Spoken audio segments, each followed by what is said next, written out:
Thank you.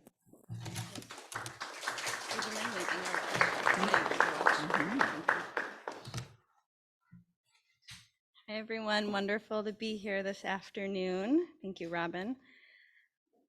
Oh, we'll need that.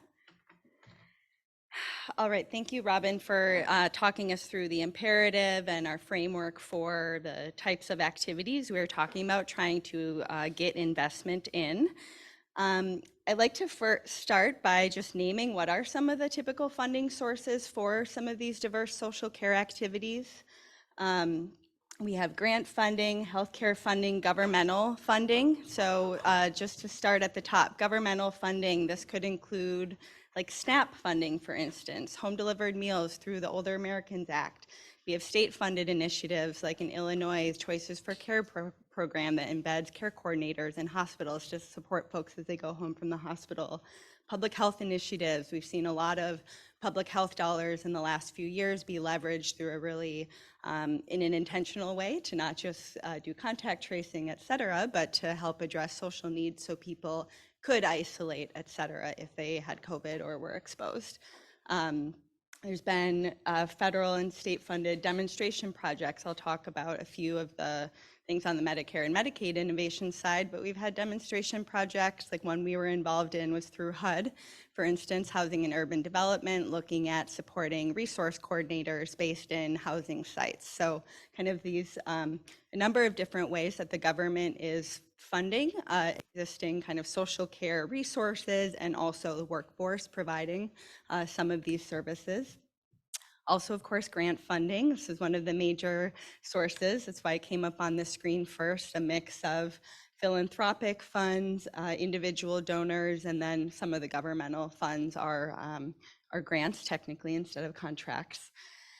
And then there's the whole realm of healthcare financing, where we hear often, we saw in the chart that Robyn showed, that nearly a fifth of our country's GDP is spent on healthcare dollars. Most of this is, it's through healthcare insurers. There's mechanisms I'll talk about a little bit, kind of the historic model of billing fee for service, but increasingly moving towards other kind of reimbursement models. And then ways of thinking about leveraging hospital operational dollars, for instance, to maybe try to make an impact at a broader level beyond the individual patient intervention, and a lot of alignment opportunities there. However, we know that that in the current state, that good intentions by clinicians, systems, all of us in our daily work are really stymied by payment restrictions and the outright lack of direct payment for social interventions. So to make this work in the real world, most of us are pulling together support from various types of sources to support actual social care activities. This, of course, makes it so that we need to be coordinating funds with different timelines, different kind of reliability in terms of knowing upfront how much you might be getting versus waiting for certain numbers of referrals to come through. It makes it so that we need to track sources with kind of different deliverables and different timelines. So there's challenges there, but of course we all know how important it is to kind of diversify our investment portfolios. So for that same reason, this kind of braiding and blending funding approaches are often used. Folks might have heard those terms before. I'm just going to put two images up just to communicate what we generally mean by braiding and blending, but it's just two different ideas of taking multiple funding sources coming in, and with braiding, the idea is that you're still tracking, okay, I have this revenue source A that's supporting this concrete resource for this patient population, and revenue source B supporting this concrete resource that allows us to do this advocacy work, but continuing to track those the revenue and the outcomes at the individual level. So that's kind of this concept of braiding, and then blending is this concept of kind of pooling the funds and pooling the outcomes that you're collectively working towards, and having all of the original funders on board with that, and all kind of transparent arrangements. So I just wanted to mention that a lot of our organizations on the ground are actively doing this to make our programs run.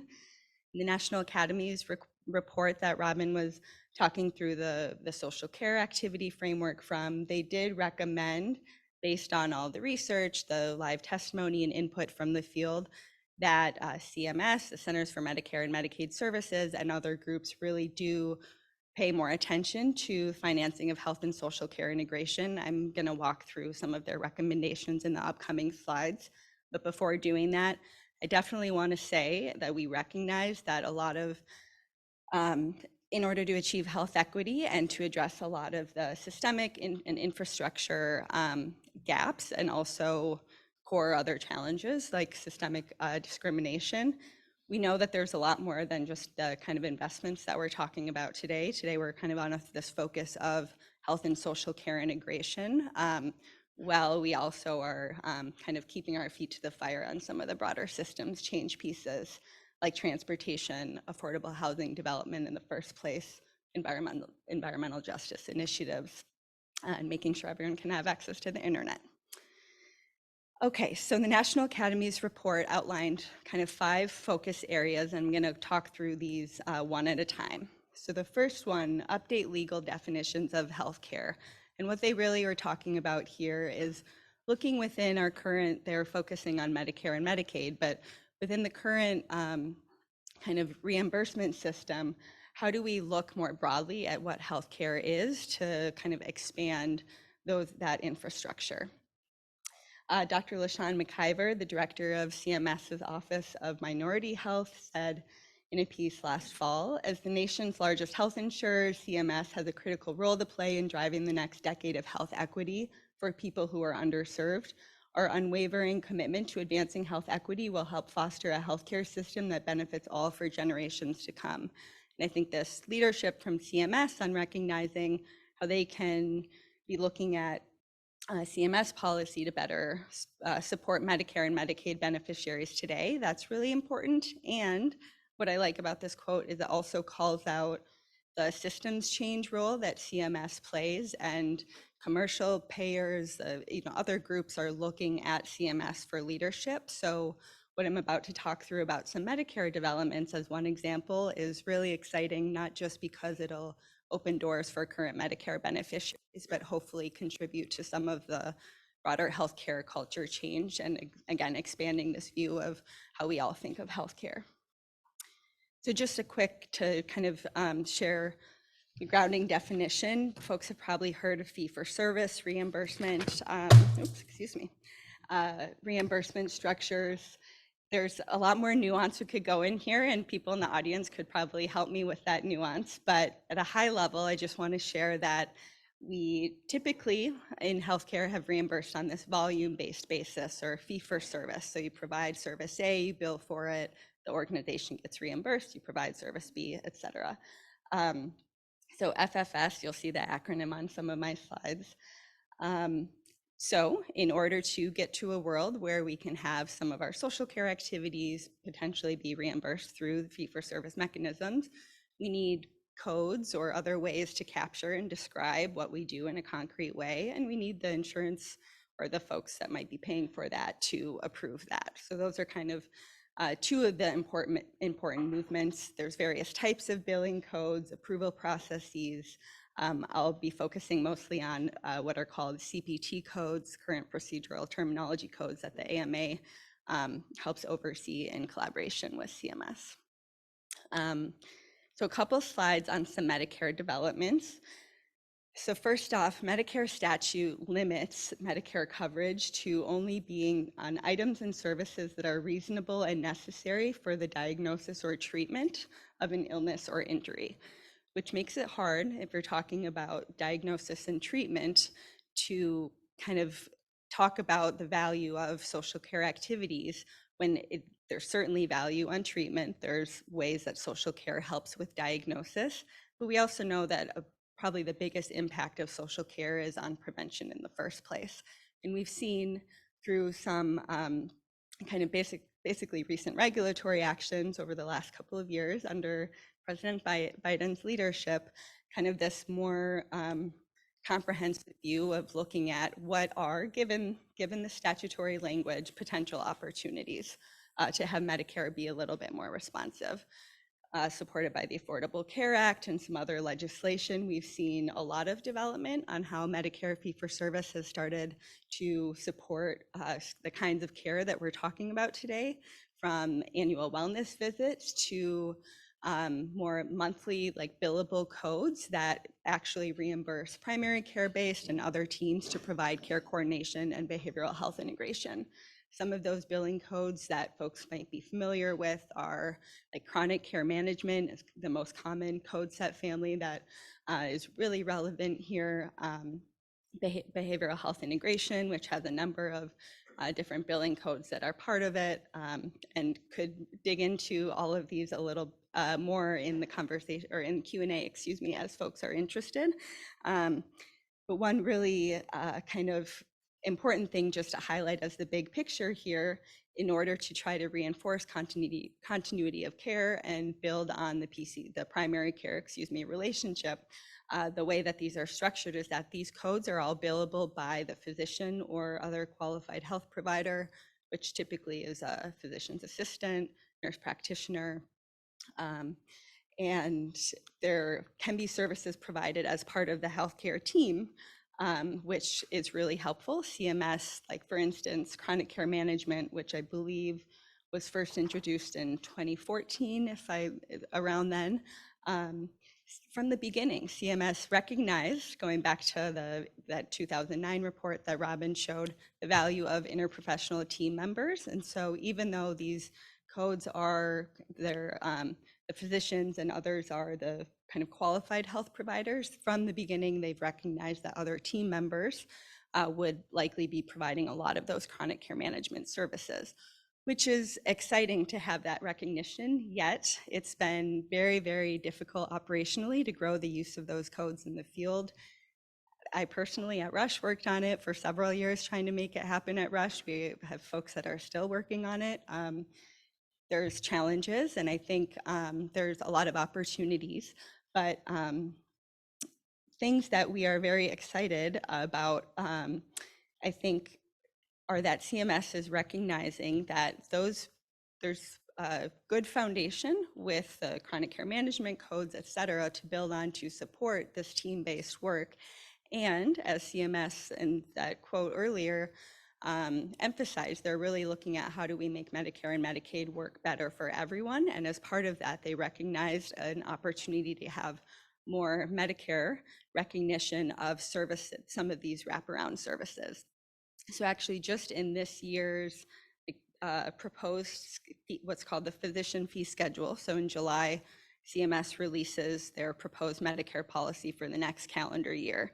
So in what we heard this July and is now being finalized, and we'll learn for sure in November, is that CMS is proposing to have a number of really, what I'm very excited about, positive changes on Medicare Part B side.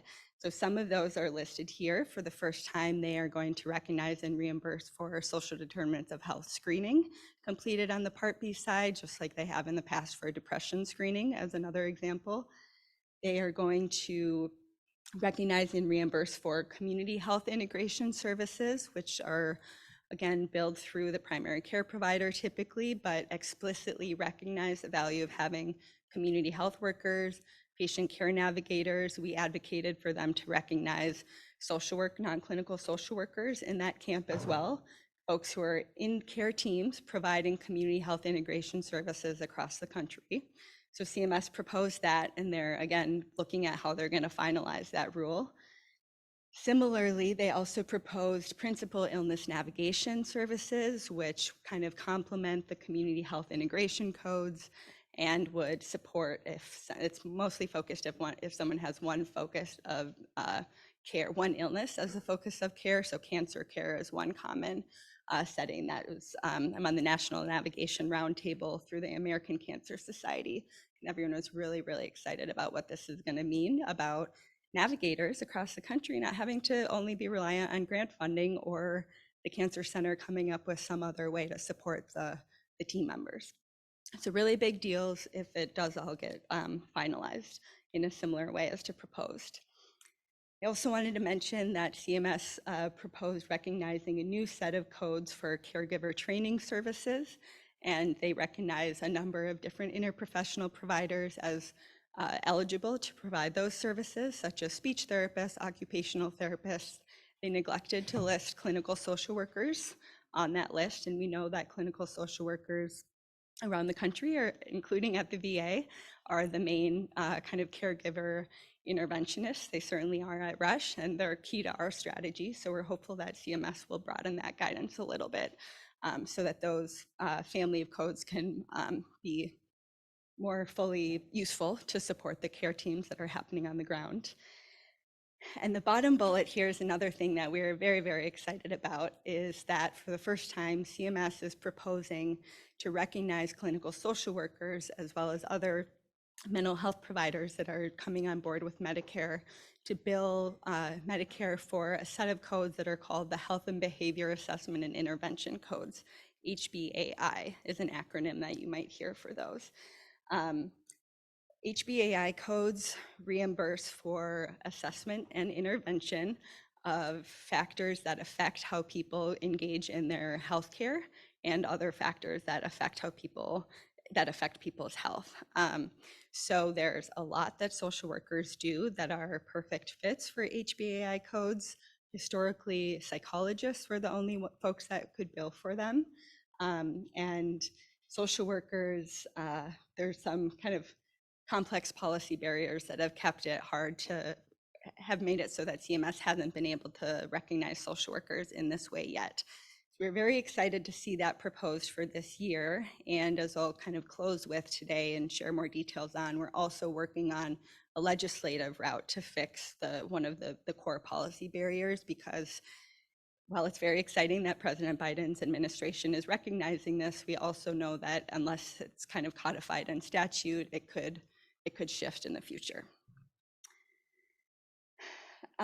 Okay, so I'm going to shift to talk for a couple minutes about Medicaid, which of course is also very important on the social care side of things when we think about folks across the country who are lower income, that Medicaid is their main insurance source. States have a lot of different options when paying for social care. There's a lot of details on this slide. I'm not going to go into that many details on this, but hopefully they're a helpful reference in the future. Just want to mention that states go through regular kind of overall state plan negotiation and amendment processes with CMS as part of their kind of proposal to serve everyone in our state. Here's our plan. They also, as part of that, can propose to participate in different kind of unique or special opportunities, such as a health home initiative that was made available to states. They can apply for specific waivers to certain sections of their requirements. And so it's through some of those pathways that states are able to look at potential flexibilities. Folks might be familiar with Medicaid, that Medicaid covers long-term care. Medicare does not, but Medicaid does cover long-term care. And at this point, most, if not all, states have gone through what's called the 1915B waiver process to say, hey, we're glad Medicaid covers long-term care if people need a skilled nursing stay, for instance, but it would be great if we could leverage those same dollars and pay for people to stay in the community instead. And so CMS can then say yes and grant that waiver. So across the country, there are Medicaid home and community-based services available, typically leveraging the 1915B waiver process. I want to mention that because a lot of that stuff is what we think of when we think of social care. Transportation, folks coming into the home to help you with your laundry, supported employment supports, those kinds of things. Another things we're seeing around the country moves towards Medicaid managed care. Again, I think it's over 40 states at this point have managed care arrangements. In Illinois, the majority, I can't remember the numbers offhand, but certainly the majority of folks in our state are being moved essentially over to managed care arrangements. There's a lot of oversight, et cetera, that is important for us to have in those arrangements. And it also opens the door for some opportunities with what's called in lieu of services, which is a similar kind of idea of saying, hey, instead of paying for X cost that is in kind of Medicaid requirements to cover, we would like to propose to cover this in like this way instead, and it's going to cost about the same amount of money. So the in lieu of services mechanism is kind of the state's official way to say, here's what we would like to do instead of this, and here's why we think this will be a good substitution. Just last year, CMS released guidance saying that states could use this in lieu of services mechanism to not just be an immediate substitute, but to try to prevent. So there's a lot of examples we could think of, but to say, okay, we want to work on helping address mold infestation. So we're going to use a pathway for in lieu of services to prevent some future procedure that might be related to asthma. I'm not familiar enough with the healthcare needs. But instead of that procedure, we're going to propose to CMS to have an in lieu of approach and be able to actually pay for someone to come remove mold. So that's one mechanism through the Medicaid waivers, or through the managed care, excuse me. And then last, the 1115 waiver is a broader waiver that's very relevant that a lot of states, including Illinois, have leveraged. And CMS has recently said that they're really looking there at housing, nutrition, and case management for health-related social needs as their main priorities. Okay, so to keep moving through a little bit here, I'm looking at time and aware. I want to get through a few more pieces. Medicaid really just is, for the broader reasons of how CMS is a broader leader in this work. Medicaid is a really important kind of data source and kind of compilation of demonstrations to look at, because there really are 50 plus with DC and Puerto Rico systems that are all trying things in similarly but slightly different ways. We also see a lot of leadership at the state level, like on the community health worker side, for instance. We see 29 states are currently have pathway to have some reimbursement for community health worker services, the mix of through managed care organizations, some it's actually built into the state plan amendment. Illinois, if folks are tracking what we're working on here at all, or we're in process of this, of first getting a formalized certification and then with the plan to build it into our state plan. So a lot of development and momentum kind of there at driven by Medicaid. And also we're seeing, as I showed a couple of slides earlier on Medicare, learning from the state's innovation in Medicaid, leveraging CHWs, and how Medicare is looking at that. So it's just a lot of momentum. I'm going to move us through and now touch on the second overall area of recommendation from the National Academies was to reform healthcare payment overall, and this is looking at alternative payment models. So we know, of course, that social care aligns with value-based care incentives, promoting health overall, preventing exacerbation of conditions that might have been made not quite as worse if folks had what they needed in the first place. As some examples, social care also helps folks engage in care. Robyn talked about no-shows and appointment attendance as one example. We've data on reducing ED visits and preventing likelihood of folks coming back to the emergency or to the hospital itself. We are seeing investments in value from kind of value-based care arrangements in social care in limited areas. We're seeing pilots to send food home to people for 6 months if they have hypertension, and like that as one concrete example. We're seeing United Health Group invest in affordable housing more at the community level. Within Medicare Advantage, there's a lot of opportunities to have the Medicare Advantage plans be able to make available some kind of very defined concrete benefits. However, I think across the board, at least from what I've seen, it's been hard things haven't persisted in a way and become available to broader populations outside of kind of specific chronic conditions, et cetera. And it's really hard to pin down the exact outcome of any of our one activities, especially when we're trying to be person-centered, and especially when our activities have this blend of micro and macro, like Robyn talked about. Yet we're working in this world, and I think there's a lot of benefit and opportunity where CMS is pushing us to move more and more towards payment payment mechanisms where there is a little bit of risk or potential penalty or potential upside based on how we perform either on quality measures or on cost. This graph is pulling out from kind of CMS's latest description of what their target is, that in 2021, 44% of Medicare beneficiaries were covered by getting care at a primary care provider or were on a plan where they where the providers had some kind of accountable care arrangement. CMS wants that to go from 44% to 100% by 2030. So that's a big shift. That's at the beneficiary level, but at the organization and provider level, that means they want every single provider to be kind of in these arrangements where there's some adjustment on what the provider is getting, essentially based on outcomes and quality measures. A lot more discussion that we could have there.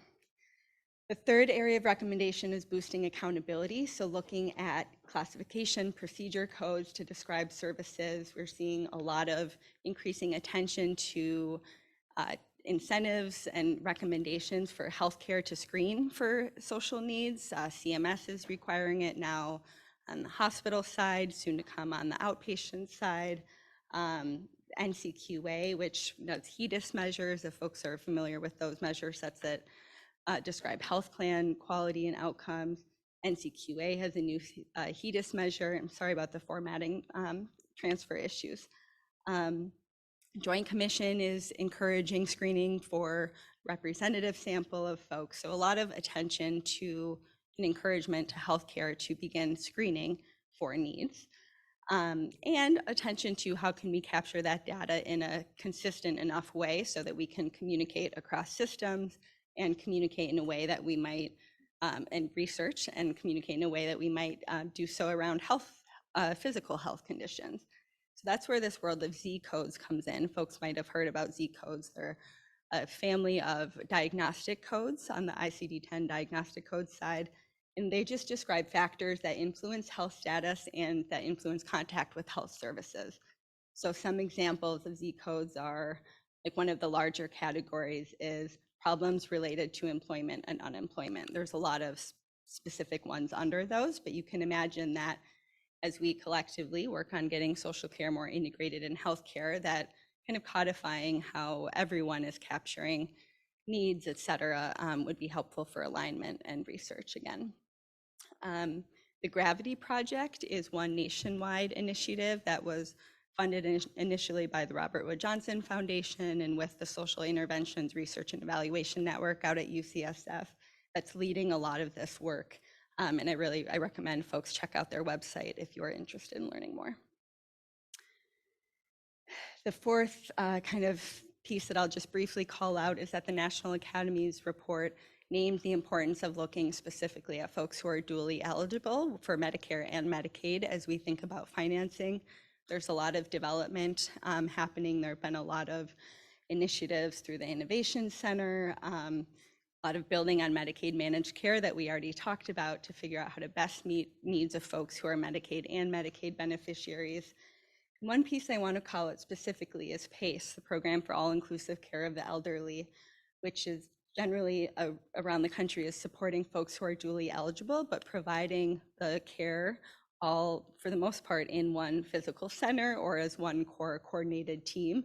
And this care includes a lot of social care, including transportation, meals, adult day services, nutritional counseling, social support groups. So PACE is a wonderful model to learn more about. And in Illinois, we are just beginning to have PACE sites roll out in real action here, which is wonderful. Okay, last area of recommendation is to increase capacity, the administrative capacity of social service providers so that we can enable workflow or bidirectional workflow and communication across sectors. We know that community-based organizations are trusted leaders in many cases, partnering with communities to understand their needs, address their needs. Community-based organizations are funded through networks to provide these services, so it doesn't make sense for healthcare to come in and just build on its own. We know that demand for community-based organization services is increasing as healthcare is increasing to identify needs, and unfortunately as the needs persist with the pandemic, et cetera.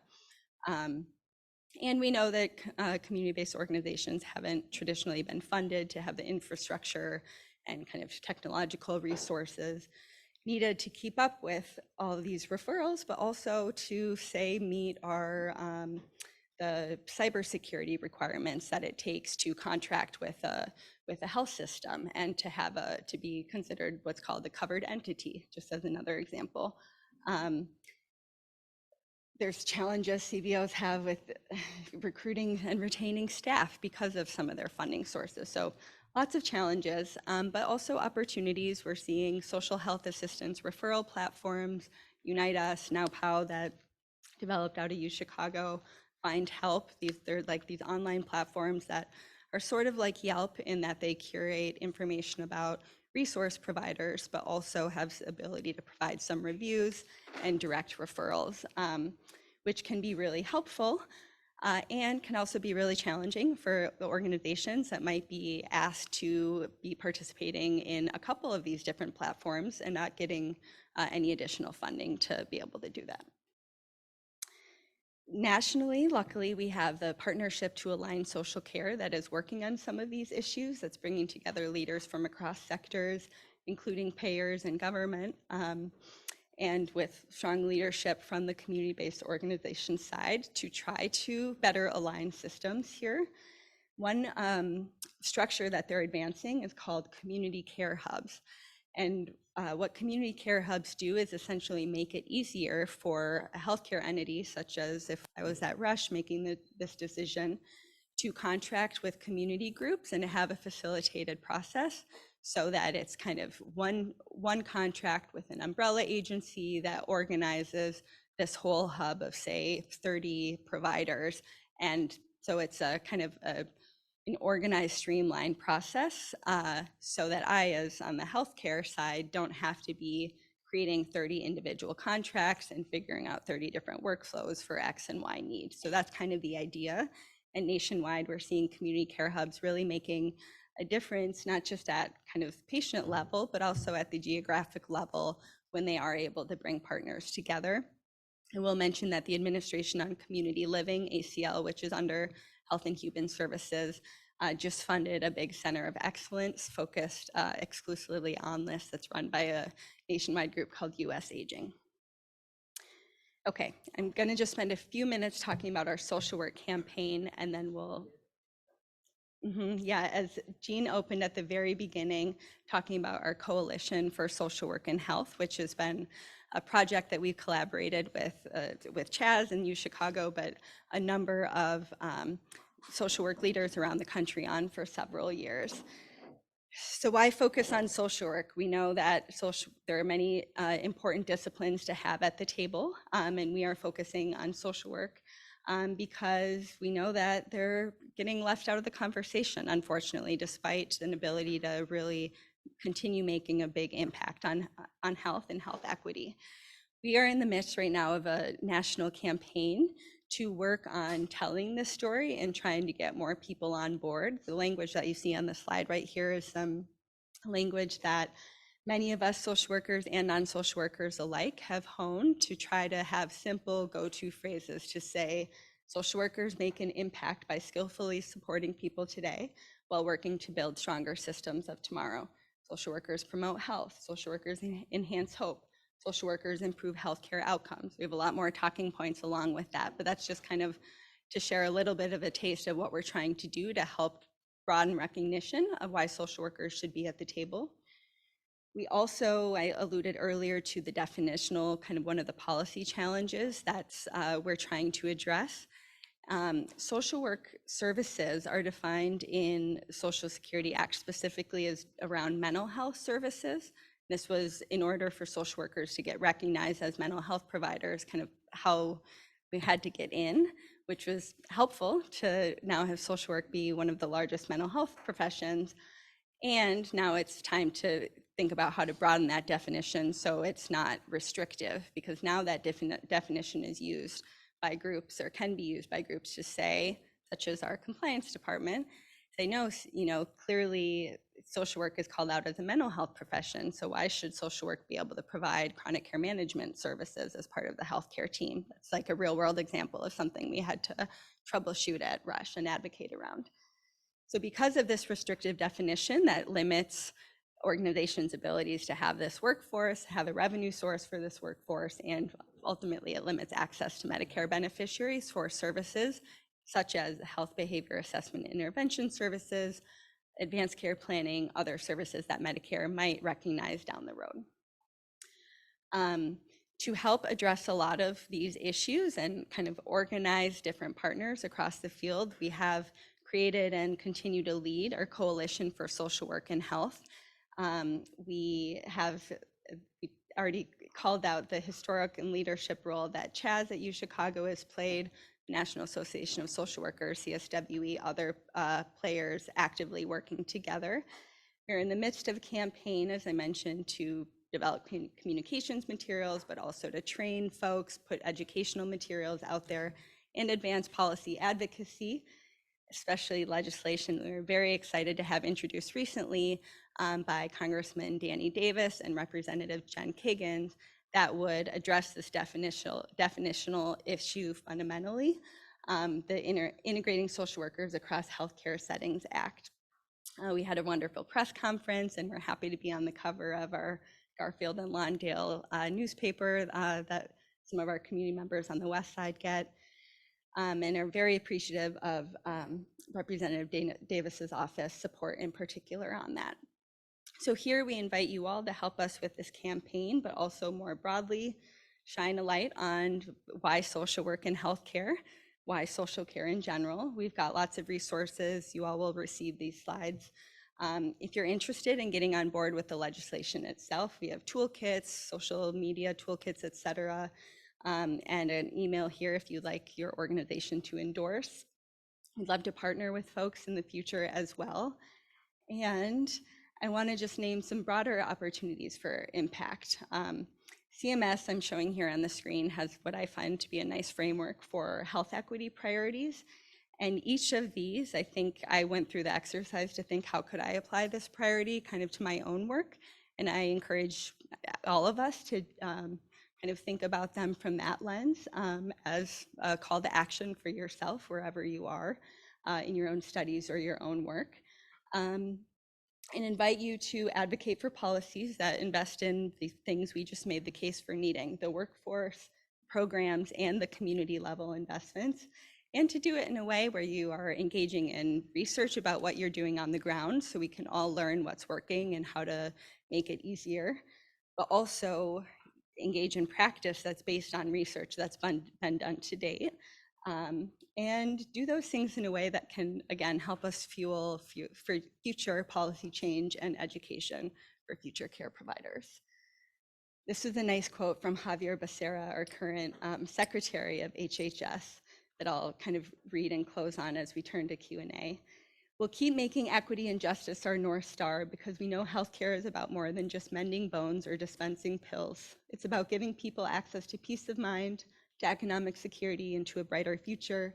And that should belong to everyone, no matter where you come from, what your color, what language you speak. We think all Americans have that opportunity. So with that, we'd love to open up for any reactions, comments, and questions.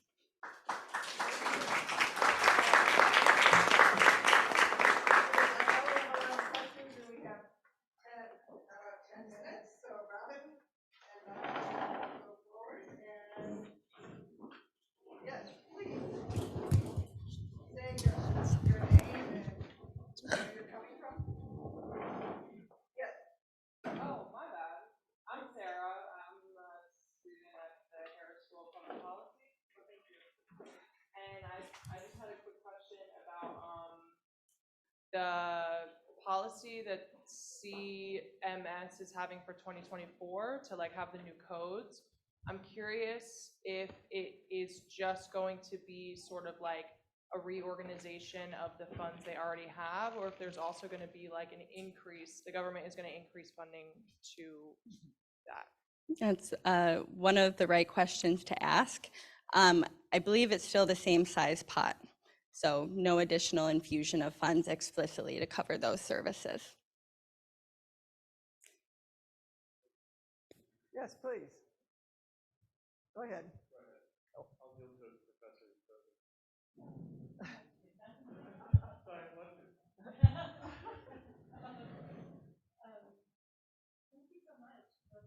Robyn, this is so interesting and such amazing work. It's really, really fun to hear the whole report and everything you're still doing. So thank you for that. I was curious if you recently, Sherry Glade and Tom Diano had a piece in JAMA. And Robyn, I see you shaking your head, so maybe you saw it.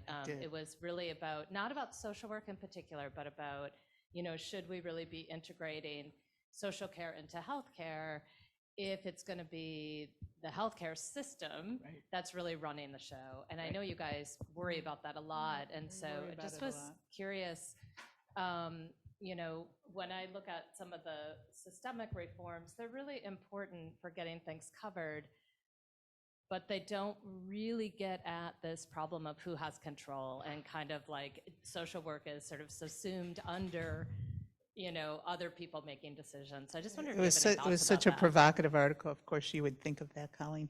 But I think it's going to be it's a dilemma if we're going to medicalize social services. Yet, how is it going to get paid for in this super gorilla system of the 800-pound gorilla of CMS, dwarfing the little that goes into the human side of health and human services? So it's a really tough one. Do you have anything to say about that?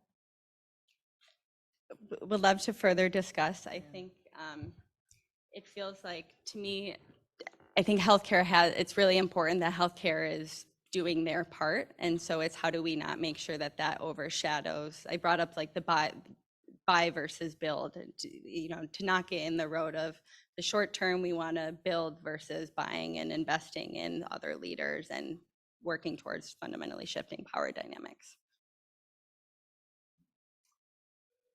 Is this on? Can't hear anything. Oh, yeah, there it is. Adam Scheffler, a graduate of SSA/Crown. Tom Diano was my advisor, so shout out to him. Very, very great presentations. I wonder though if we're still tinkering with a system that's fundamentally flawed. I mean, Of course. what we really need is restructuring of the system according to first principles, and we're never going to get that. And the other thing is to foreshadow Professor Grogan's presentation. We've got this corporatization, financialization of the services that aren't controlled by CMS, and they're rapidly gaining control over public services as well. So we're all paying the piper here. Absolutely. And I hope it didn't feel like our suggestions were Band-Aid approaches. I think we've struggled with what you're saying, both of you, for so long that we just had to dig into something, knowing, if we only had global payment, if we could only show the impact of a social service agency on the overall health outcomes, maybe more money would go to all of that. But totally agree, can't disagree. We've just tried to, I hope we haven't put our head in the sand, but I think it's good to name. Certainly doing payer-based initiatives where you have to do something a little bit different because of someone's health insurer is it's just not the ideal way to work, nor can it be efficient, I wouldn't think. It's been really exciting seeing public health dollars in recent years. Like for our team, that's meant our social workers and community health workers could serve anyone, patient at Rush or not, family member, oh, my neighbor had this question, can you serve them? Yes, because our goal is to improve the public's health. So definitely recognize that broader need.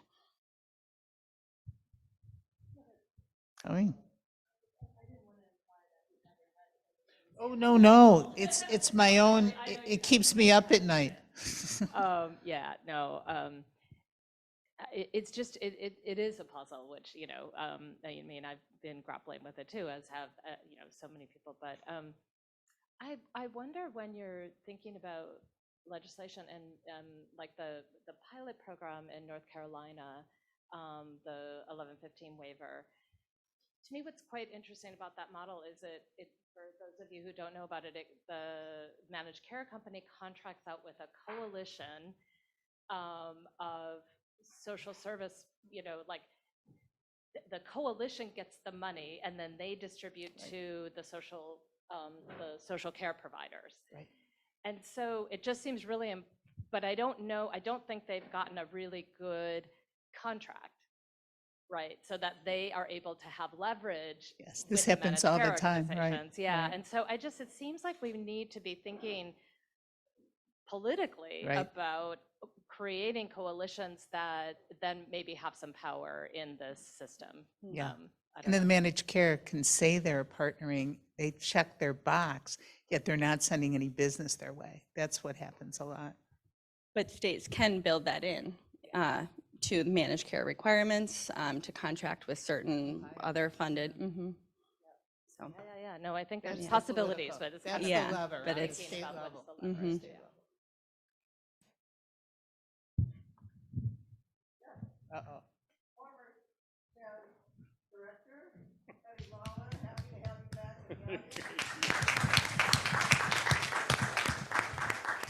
So as you know, social determinants is a very broad basket. I have a friend who believes that this social care ought to be framed as precision social determinants, sort of analogous to precision medicine. Back to your, do we join or fight the medical model?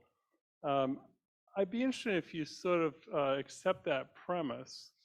And do you see progress in this? It seemed to me some of the Medicare changes have that character, actually. These individual assessments. And so if you could sort of just talk about that, how do we get from these broad, sweeping, rhetorical statements about social determinants to sort of interventions that are tailored and targeted and you can actually pay for? What's happening? I mean, that's what's amazing, is that it's happening. I mean, the fact that CMS has some of that in there in such a big way, and we've all been allowed to comment on it. I never thought this day would happen. So I absolutely agree with I think we have the same friend who talks about the precision medicine. And it's an interesting concept. It goes back to that person-centered quality. What would you say about that? I think the way we do that policy-wise is by making sure we have a way to have the workforce that's skilled to do those individual level assessments, and then have a routine way to look at the data to make sure our community level investments through the variety of agencies are kind of aligned with what we're seeing from at the workforce level. But certainly, like in our individual intervention research and anecdotally having our social work care managers do these conversation-led assessments that are really iterated on social work's 100 years of history doing this, but also very much organic and live in the moment based on the person and family in front of them. I guess it feels like leveraging that feels like the way to scale up rather than trying to make that an algorithm, because people are people. So it's always going to be different combinations of the tailored menu items. I mean, just the scary piece of some of this is some of the sharps that we talked about, the now POWs or whatever. It's really nice we're curating services. It's really nice we're screening for social determinants. But if we don't have the work that goes on that we know best, that being able to engage someone around stuff that's really hard for them to engage around, that it's not going to be effective. And I think that's the piece that we need to hold on to and fight for a bit more. And that great response, let's thank our. Thank you.